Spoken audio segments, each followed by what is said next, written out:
Bismillahirrahmanirrahim. Alhamdulillah wassalatu wassalamu ala nabiyyina Muhammadin sallallahu alaihi wasallam. Assalamualaikum warahmatullahi wabarakatuh. Ayyuhal ikhwah azakumullah. Tidak terasa kurang lebih 3 hari lagi kita akan memasuki 1 Dzulhijjah. Maka di dalam kesempatan ini, sebagaimana sebagian ulama atau kebanyakan ulama adalah memberikan motivasi ketika mendekati bulan-bulan tertentu, waktu-waktu tertentu yang di dalamnya banyak keutamaan. Bulan Dzulhijjah adalah bulan yang besar karena di dalamnya banyak amal-amal soleh yang dilakukan oleh salaf.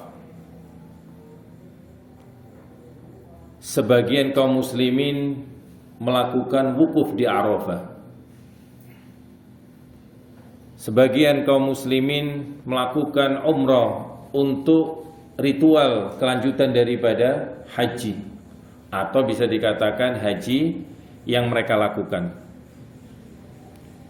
Begitu pula di bulan Dzulhijjah ini pula kaum muslimin mengeluarkan biaya untuk membeli hewan-hewan udhiyah atau kita biasa menyebut hewan kurban dalam rangka menyebut nama Allah Subhanahu wa taala, dalam rangka mendekatkan diri kepada Allah Subhanahu wa taala, bukan untuk riya, untuk dilihat orang, bangga-banggahan terhadap hewan yang dibeli dari sisi harga, dari sisi kualitas gemuknya dan yang lainnya. Bukan itu yang dicari. Namun dalam rangka ibadah kepada Allah Subhanahu wa taala, mendekatkan diri kepada Allah Subhanahu wa taala. Inilah bulan Dzulhijjah, bulan yang agung, bulan yang besar. Di dalam ayat Allah Subhanahu wa taala menyebutkan wal fajr walayalin ashr, demi waktu fajar dan malam-malam yang ke-10. Ketika Allah Subhanahu wa taala bersumpah dengan makhluknya wal fajr, wad duha dan yang lain-lain wal asr, ini menunjukkan makhluk Allah Subhanahu wa taala itu mempunyai keagungan, kebesaran, kemuliaan. Misalkan wal asr, demi masa, demi waktu. Karena waktu menurut Islam ini adalah sesuatu yang sangat urgent, sesuatu yang sangat penting. Kemudian wadduha, waktu duha, banyak keutamaan di situ. Untuk ibadah, untuk melakukan sholat duha dan yang lainnya. Begitu pula wal fajar, demi waktu fajar. Maka ya wazakumullah,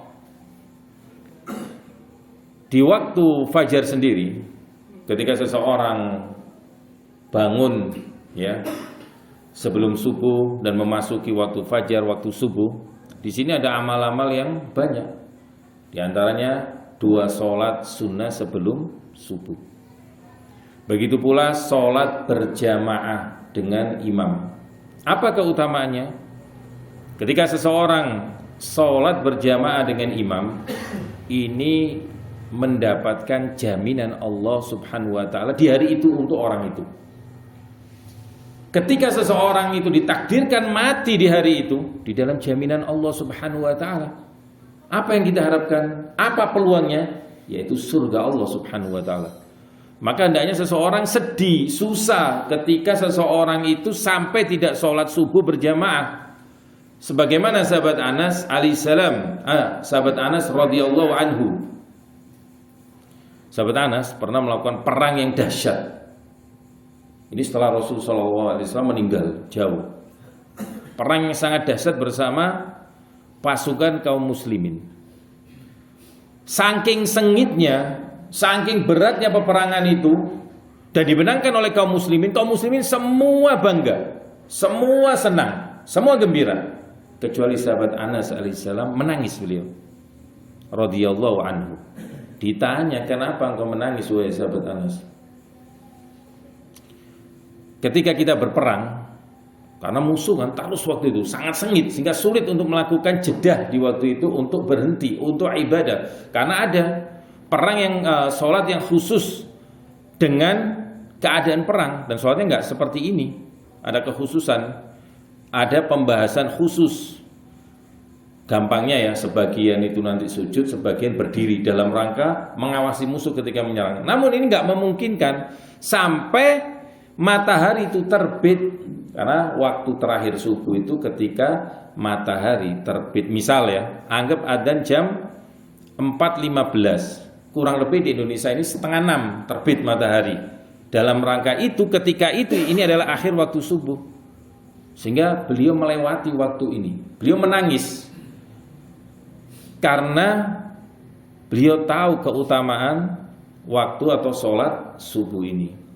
Maka ya azakumullah, wal fajr walayalin asyr, para ulama menafsirkan atau sebagian ulama menafsirkan bahwasanya ini adalah 10 hari di awal-awal bulan Dzulhijjah. Rasul sallallahu alaihi wasallam melalui jalan sahabat yang mulia Ibnu Abbas radhiyallahu anhuma, An-Nabi sallallahu alaihi wasallam qaal, "Ma min ayyamin al-amalu salih fiha ahabbu ila Allah min hadhil ayyam." Tidaklah amal-amal, yaitu amal-amal soleh, yang di dalamnya itu ketika kita melakukan amal soleh, ibadah, mendekatkan diri kepada Allah, taqarrub, maka di sini lebih dicintai oleh Allah Subhanahu wa taala, paling dicintai oleh Allah Subhanahu wa taala, yakni ayyamal ashr, awal-awal Dzulhijjah, mulai tanggal 1, 2, 3, 4 sampai 10.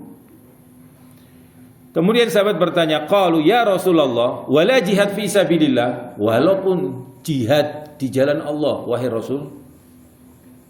Wala jihad fi sabilillah, walaupun ada seseorang berangkat jihad di jalan Allah, kalah dengan 10 Dzulhijjah ini, illa, kecuali, yakni diikat, dibingkai, sabda Rasul sallallahu alaihi wasallam, illa rajulun, yaitu illa rajulun kharaja min baitihi au kharaja bi nafsihi wa malihi, yaitu seseorang yang keluar untuk berjihad dengan jiwanya, dengan hartanya, falam yarji min dalika bi syai', yaitu dia enggak kembali, hartanya dirampas oleh musuh, jiwanya pun melayang karena jihad, mati syahid. Ini lebih utama.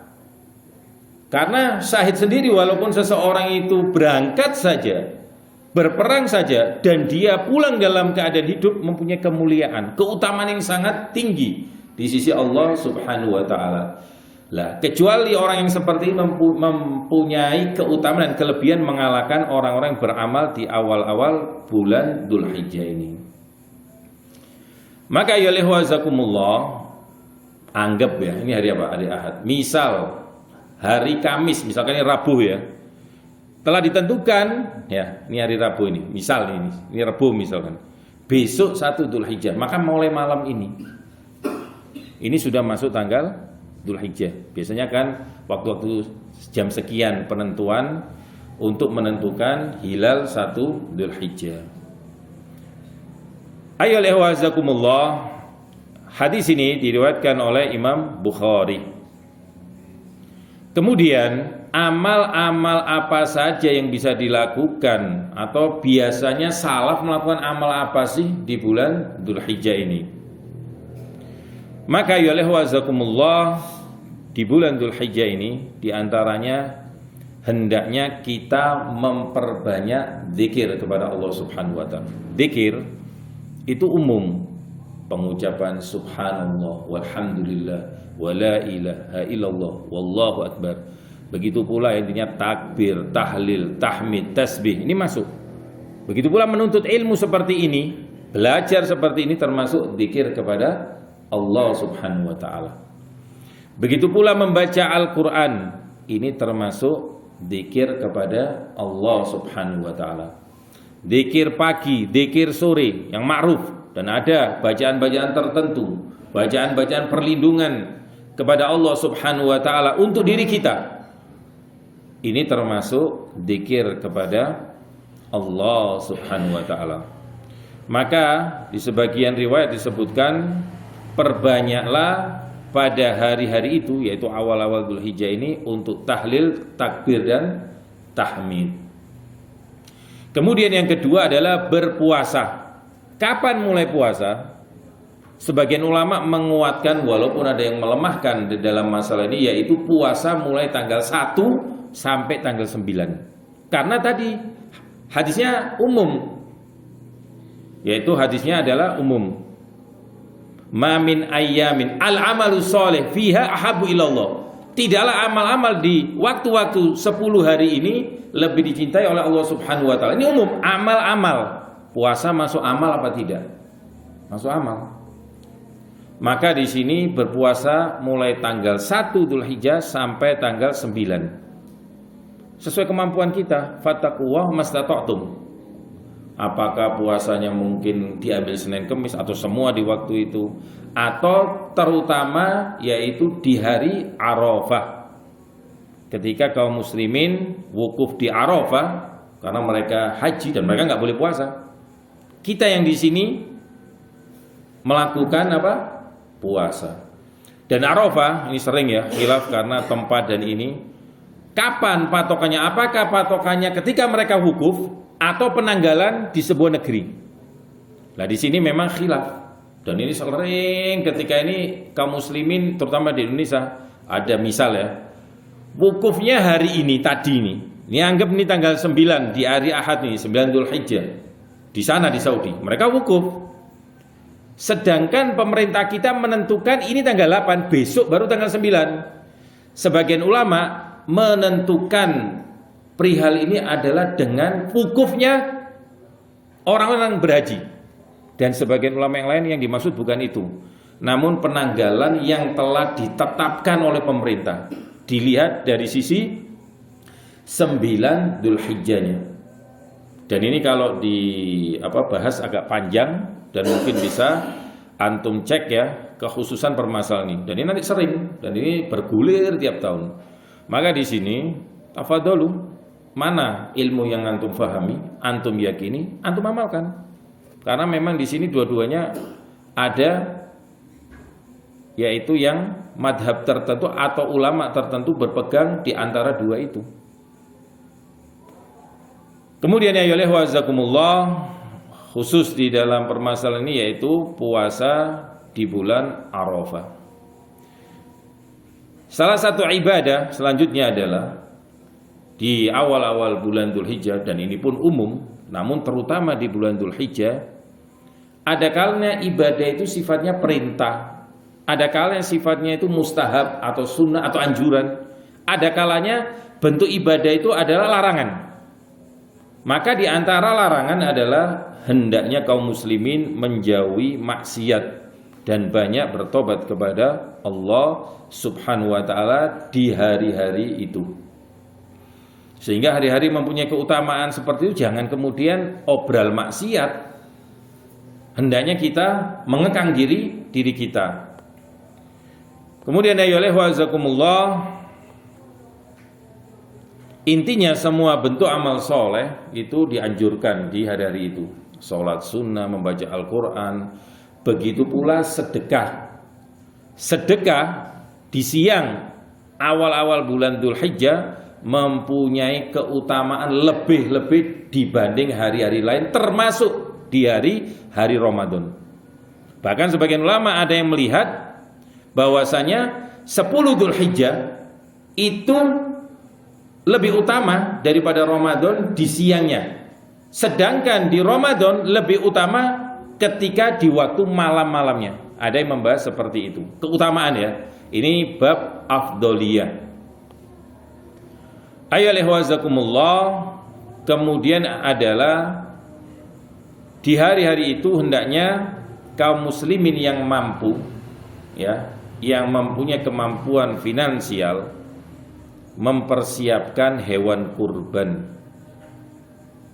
sampai pada saat waktu penyembelihan yang ditentukan. Apakah dia beli, dia titip, dia meniatkan dalam kolbunya. Bahkan ini dicelah bagi orang-orang yang mampu kemudian tidak berkurban. Selanjutnya ya wa'azakumullah, yang termasuk larangan pula di waktu bulan Dzulhijjah yaitu menahan diri daripada memotong kuku, rambut atau kulit kita. Misalkan ada kulit yang mengupas, kita copot, kita lepas, kuku kita potong. Sekarang adalah malam 1 Dzulhijjah. Besok sudah tanggal 1, maka mulai malam ini kita tidak boleh memotong kuku. Kalau malam ini anggap itu Kamis ya, Rebu ya, hari Rabu, tidak memotong kuku. Sehingga kalau memotong kuku ya sekarang-sekarang, memotong rambut ya sekarang-sekarang. Begitu pula kulit kita, kalau ada yang mengelupas sekarang-sekarang silakan. Di sini adalah larangan dari Rasul Shallallahu Alaihi Wasallam untuk orang-orang yang berniat untuk berkurban. Karena yang kurang lebih dalam maknanya adalah Rasul mengatakan jika kalian melihat hilal Dzulhijjah dan salah seorang dari kalian ingin berkurban, maka janganlah ia mengambil rambut dan kukunya. Apa sih hikmahnya? Boleh jadi kita nggak tahu hikmahnya, dan hadis ini diriwayatkan oleh Muslim. Walaupun nggak tahu, kita tetap ibadah itu, yaitu sami'na wa ata'na ketika Rasul memerintah, ketika Rasul melarang, kita sami'na wa ata'na. Sehingga kita nggak perlu mencari-cari sesuatu yang harus masuk akal kita. Namun sebagian ulama ada yang membahas apa sih hikmahnya.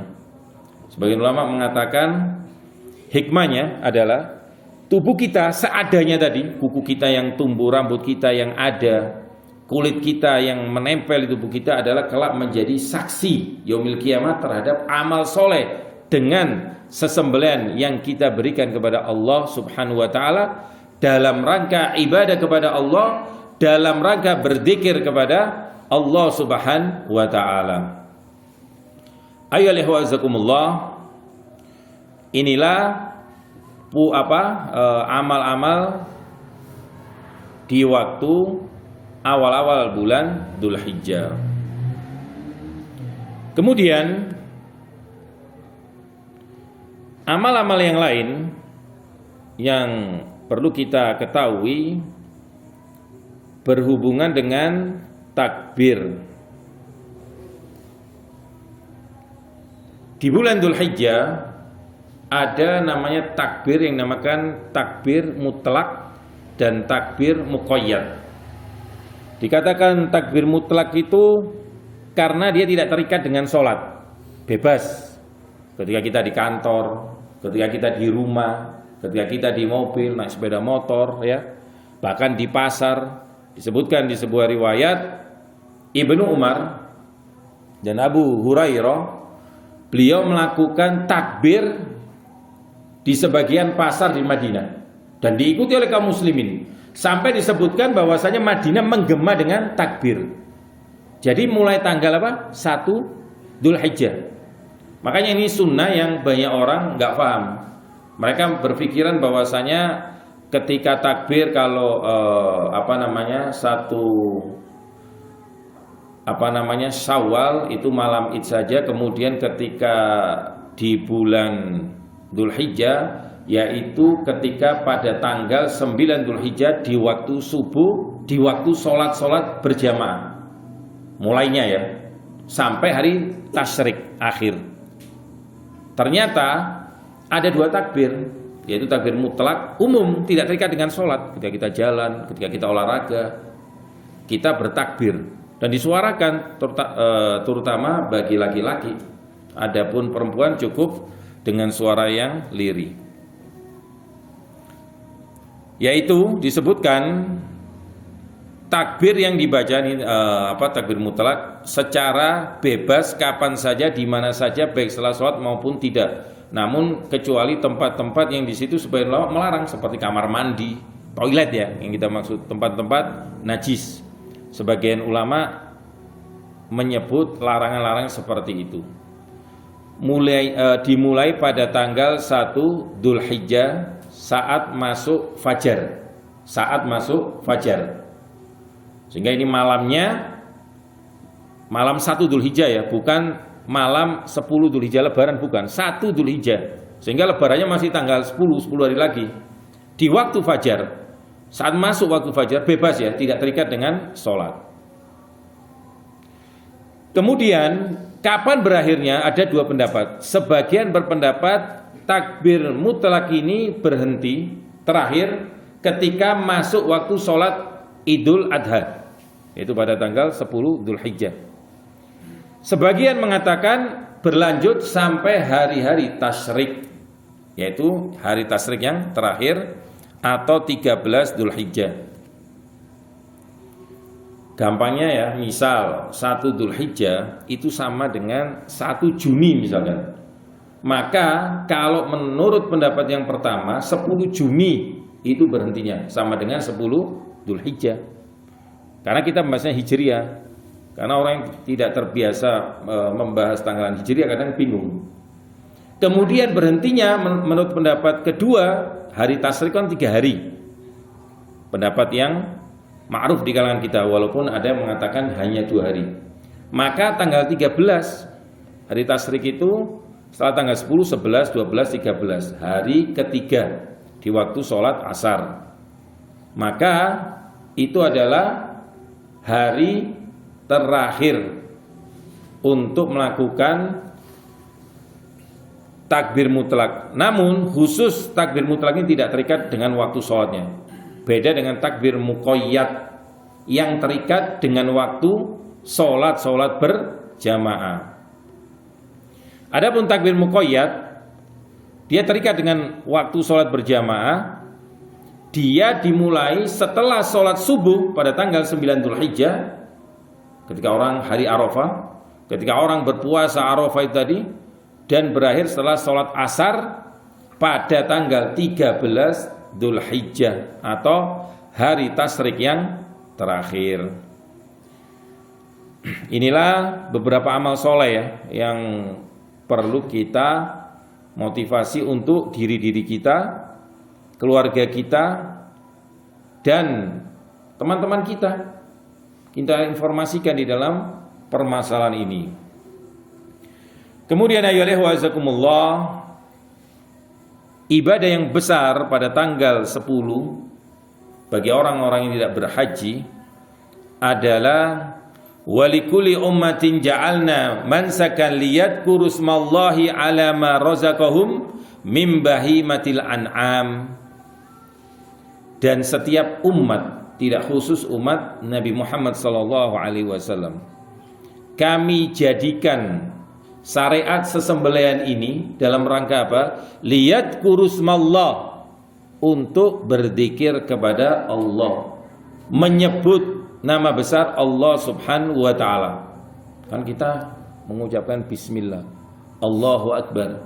Ini termasuk menyebut nama Allah Subhanahu wa taala. Ma razaqahum mim bahimatil an'am, dari apa yang kami rezekikan dari hewan-hewan ternak. Hewan-hewan ternak. Maka di sini ayolah wazakumullah, berkurban itu ditentukan. Udhiyah ini ditentukan hewannya, yaitu sebagian mayoritas ulama menyebut paling afdol adalah unta. Yang kedua adalah sapi atau lembu.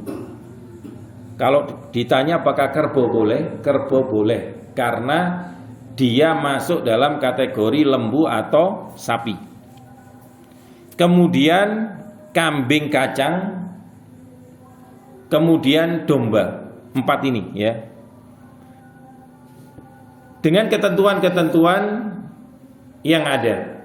Maka di sini tidak boleh seseorang kemudian anak berkurban kambing antum sudah layak kurban dari sisi umur dan semua, harganya berapa? 10 juta atau 5 juta.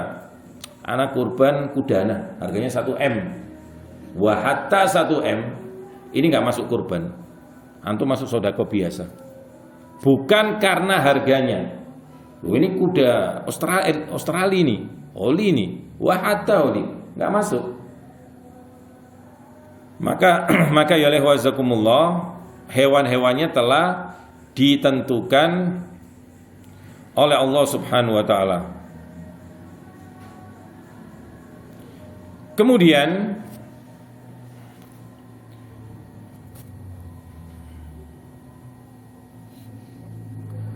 Disebutkan di surat Al-Hajj,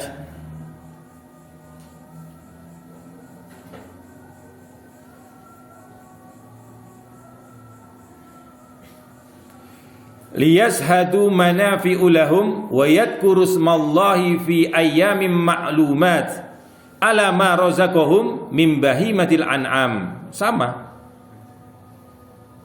agar mereka menyaksikan manfaat bagi mereka, di antaranya manfaat ya ketika di waktu-waktu itu baik dari sisi dunia maupun dari sisi ukhrawi.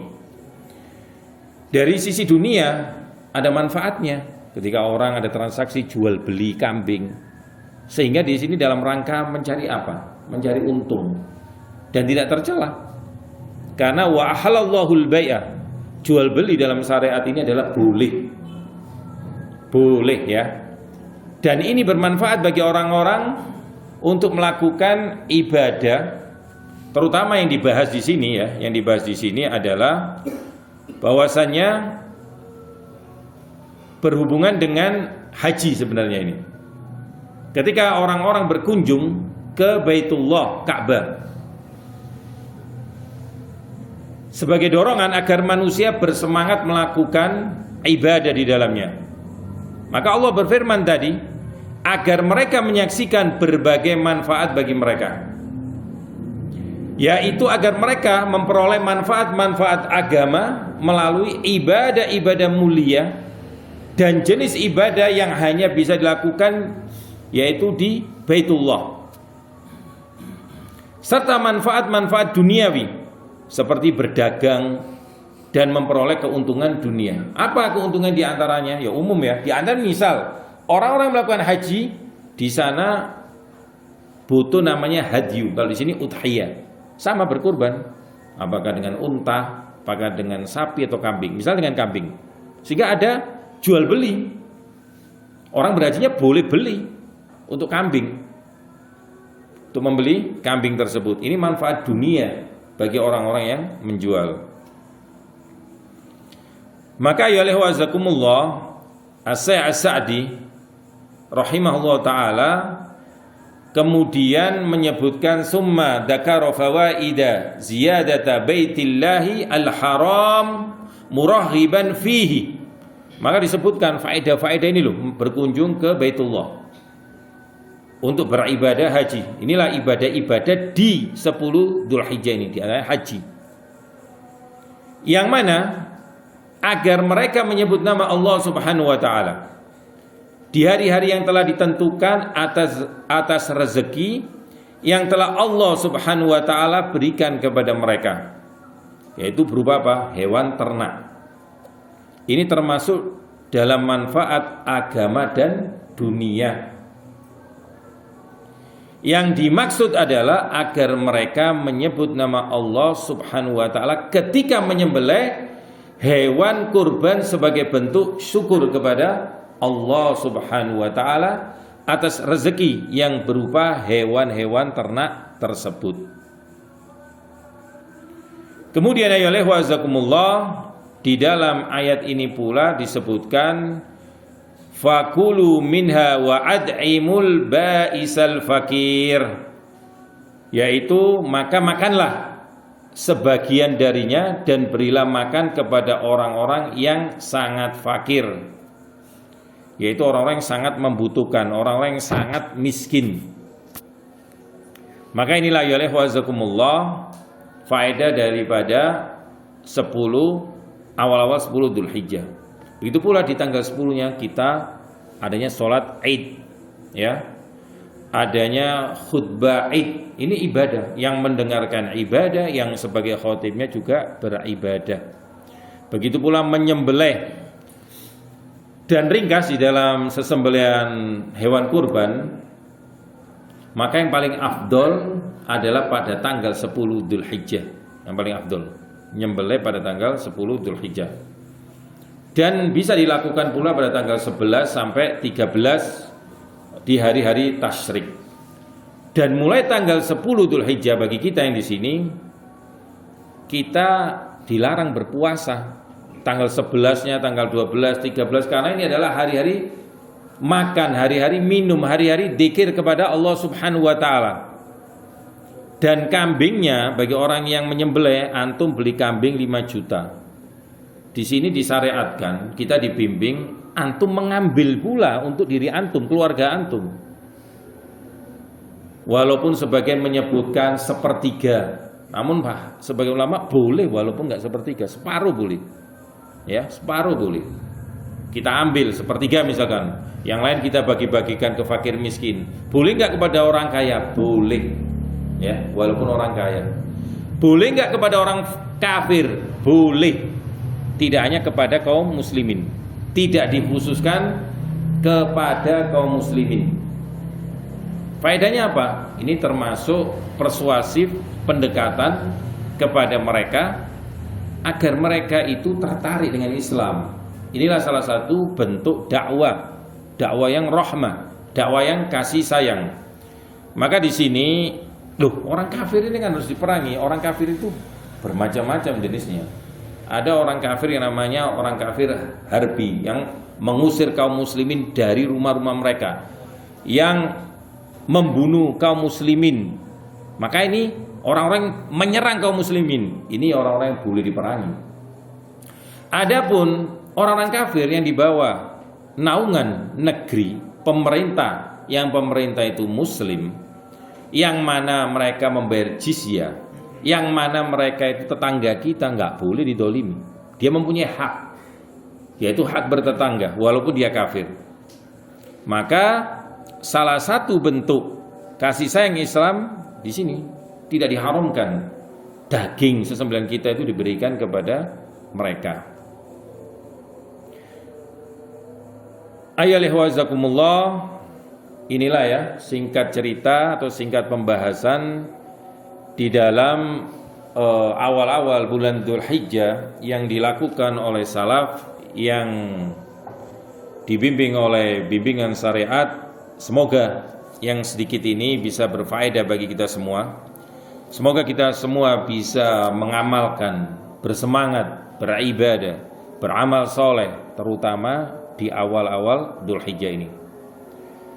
Semoga sedikit pembahasan ini bisa kita sampaikan kepada istri, anak-anak kita, kerabat kita, adik, kakak, supaya mereka bersemangat. Karena kita akan mendapatkan pahala sebagaimana mereka melakukan ketika kita menginformasikan ilmu tentang agama ini dan diamalkan oleh orang lain. Dan semoga dengan amal-amal, dengan menuntut ilmu, dengan berzikir kepada Allah, berkurban di jalan Allah, mengeluarkan sebagian harta kita untuk membeli hewan-hewan udhiyah atau kita sebut hewan kurban, kita berpuasa di awal-awal Dzulhijjah menjadi timbangan yang memberatkan kebaikan kita yaumul qiyamah di sisi Allah Subhanahu wa taala. Maka kita cukupkan sekian. Walhamdulillahirabbil alamin. Wassalatu wassalam ala nabiyyina Muhammadin sallallahu alaihi wasallam. Naktafi bihadzal qadar. Wassalamualaikum warahmatullahi wabarakatuh.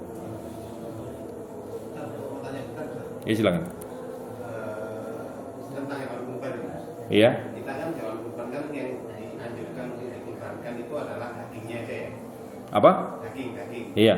Misalnya kulit, untuk misalnya kita dapat ini, dapat proyek kurban. Apa? Dapat proyek kurban. Proyek kurban ya. Terus untuk disedekahkan. Tapi kulitnya sama kakinya kita ambil, kita jual untuk kita atau kita bagi-bagikan ke pegawai itu gimana? Yang dilarang untuk menjual ya, untuk kembali kepada si pengurban. Tapi ketika sudah diberikan ke pihak lain ya, termasuk perwakilan, itu sebagian membolehkan. Sebagian membolehkan. Kulit sama kaki misalnya kita jual. Iya, sebagian membolehkan. Daging ya. Iya, sebagian membolehkan. Karena yang menjual bukan si pengurban. Ya, kalau si pengurban ini dilarang. Misalkan ya antum jualkan nanti hasilnya transfer ke anak, atau antum sembelihkan ya, ongkosnya kulit ini. Nah, nggak boleh, karena harus sendiri ongkosnya. Kulit antum berikan, nggak boleh dijual. Kalau itu pengurban.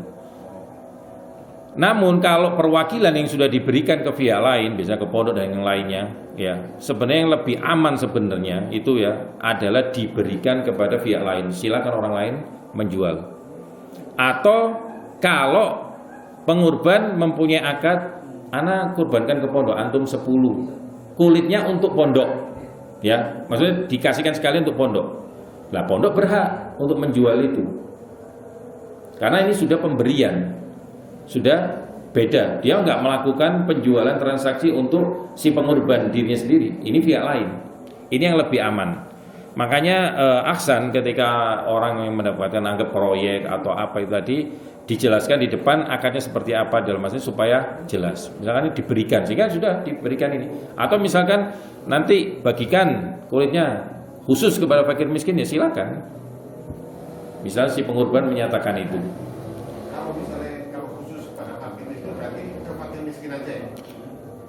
Kalau permintaannya seperti itu ahsan, tapi ana nggak menyatakan dilarang ke pihak lain, karena kita perlu dalil dan hukum ya kalau masalah ini, atau bimbingan ulama. Kalau seperti detailnya ini, ana sendiri belum tahu.